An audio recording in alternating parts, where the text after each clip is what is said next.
two. I picked two. Yeah, I understand that something might happen. Just don't come near me.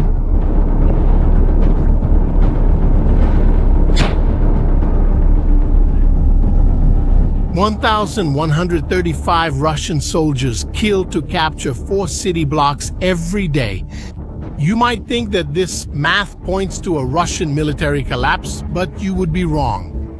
And that difference is fundamental to understanding what's really happening in Ukraine in 2025. Because we're not seeing a collapse, we're seeing something much more interesting. Something that could determine who wins this war. Imagine a powerful car with a broken transmission. The engine works perfectly, but you can't get past first gear. That's the Russian military in 2025. I'll explain why in the next few minutes. Starting with the question everyone should be asking. Why hasn't Russia won this war yet? You see, Putin had plans, big plans. First, he wanted all of Ukraine. After failing at that, he reduced the goal to 4 specific regions. But what about now? Well, now he has been fighting for over a year just to take a city called Pokrovsk. And do you know what the current speed of the Russian advance is? 2.3 square kilometers per day. It doesn't sound like much, does it? But it's worse than you think. Analysts have calculated that at this pace, Russia would take 91 years to create the buffer zone that some Russian officials are proposing. 91 years. But here's the most revealing part.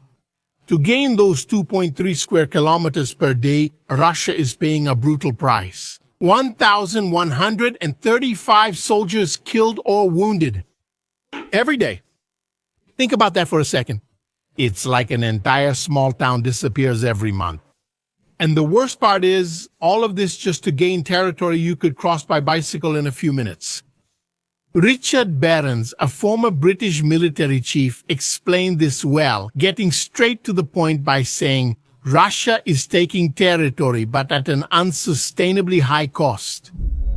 Now, I know many might be thinking, okay, but if they're advancing, doesn't that mean they're winning? And the answer is no, not necessarily. This is where the crucial difference that military analysts make comes in. There's something called pushing the enemy, and there's something completely different called exploiting a breakthrough. Russia can still push the Ukrainians 5-10 kilometers back, but exploiting a breakthrough means having enough strength to completely break through the enemy's defenses and advance dozens of kilometers quickly. They haven't been able to do that for quite some time now. Dara Masikot, a specialist in Russian warfare, explained the situation in a very simple way.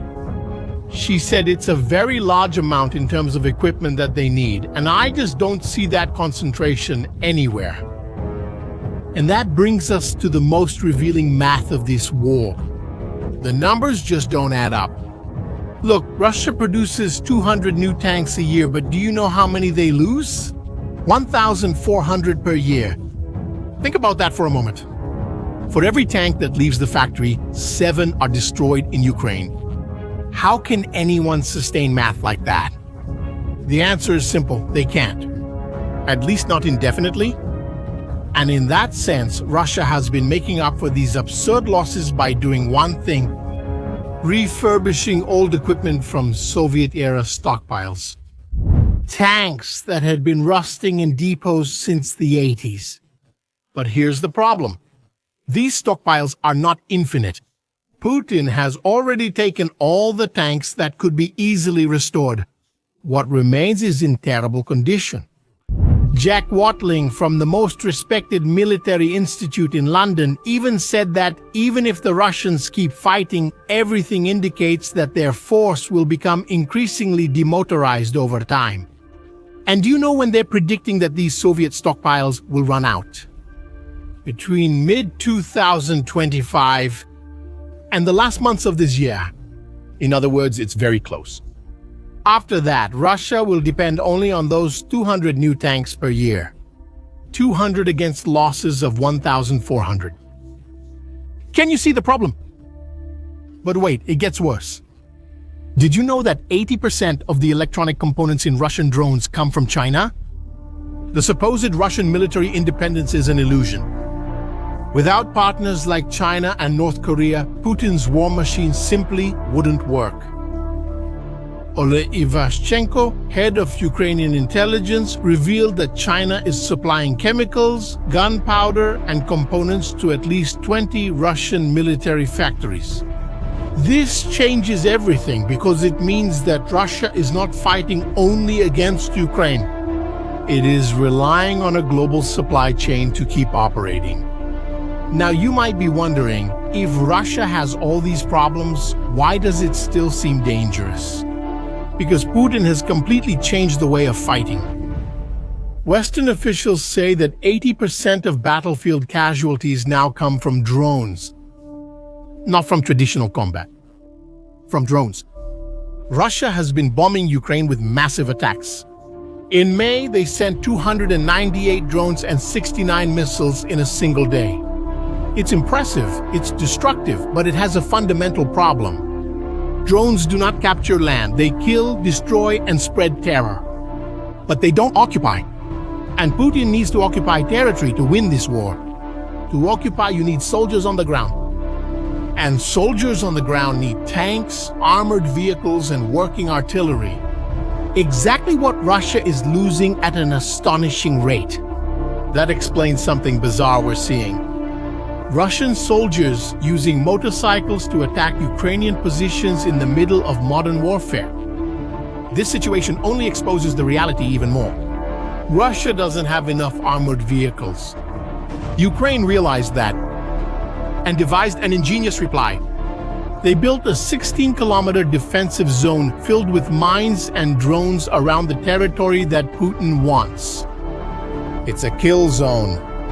The strategy is simple. Force the Russians to enter this trap and bleed them until they can't take it anymore. It's working. But maybe the most fascinating part of this story is something that no one can see directly. What's happening in Putin's head? European intelligence officials believe that Putin may be receiving filtered information, subordinates telling him only what he wants to hear. If that's true, Putin could be making decisions based on completely wrong information about the strength of his own army. He believes that time is on his side, that he can simply outlast Western support for Ukraine. But what if he is fundamentally wrong about his own capabilities? That brings us to the most important concept of this war, a word that most people have never heard, but that explains everything. Culmination. Culmination differs from collapse. Collapse is when something simply stops working. Culmination is when a military force reaches the maximum of its offensive capability.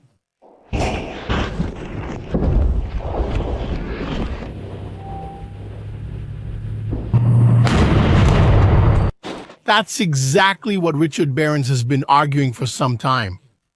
He said Russia is culminating. It's very unlikely that the Russian army has the equipment, personnel, training, and logistics to mount an offensive that breaks through the Ukrainian line. Do you remember the car metaphor we made at the beginning of the video? The engine works, but the transmission is broken. You can't shift gears when you need it the most. That's pretty much what he's trying to say. And, in other words, that means that 2025 could be the most critical year of this war if Ukraine can hold out until the Soviet stockpiles are completely depleted, if Western support remains strong. If economic pressures keep increasing, the dynamics of this war could change completely. Putin is spending $150 billion on defense this year, 40% of the entire Russian federal budget. The National Wealth Fund could run out by December. It's a race against time, and Putin might be losing. Economically, Russia is operating close to maximum capacity. Inflation above 10%. Interest rate at 21%. It's something unsustainable in the long run. But here's the complex reality. Even if Putin doesn't achieve his objectives in Ukraine, even if Russia reaches its military limit, that doesn't mean automatic victory for Ukraine. Russia will emerge from this war fundamentally changed, weaker in many ways, but also with brutal combat experience, especially in drone warfare. As you can see, what we're seeing now is not an immediate collapse. It's the systematic degradation of a war machine that has reached its limit. This difference is crucial because it means that this war can still be decided by what happens in the coming months. And in that sense, the math is quite clear. Russia cannot indefinitely sustain losses of 1,000 soldiers per day just to gain a few square kilometers. It can't produce equipment at the rate it's losing it. It can't finance 40% of its budget on war forever, but Putin can still cause a lot of damage until this reality forces him to change his strategy. Now, I'd like to know your opinion. Considering that 80% of the components in Russian drones come from China, do you think the West should put more pressure on China? Leave your opinion in the comments. And if you found this kind of in-depth analysis interesting, subscribe to the channel. This channel exists thanks to our supporters. If you enjoy our content, become a member too. You will get early access to our videos and watch everything without ads. And you will have our gratitude truly. To join, click the Become a Member button right below the video. Let's keep following the real developments of this war, going beyond the headlines to understand what's really happening. Thank you for watching, and see you in the next video.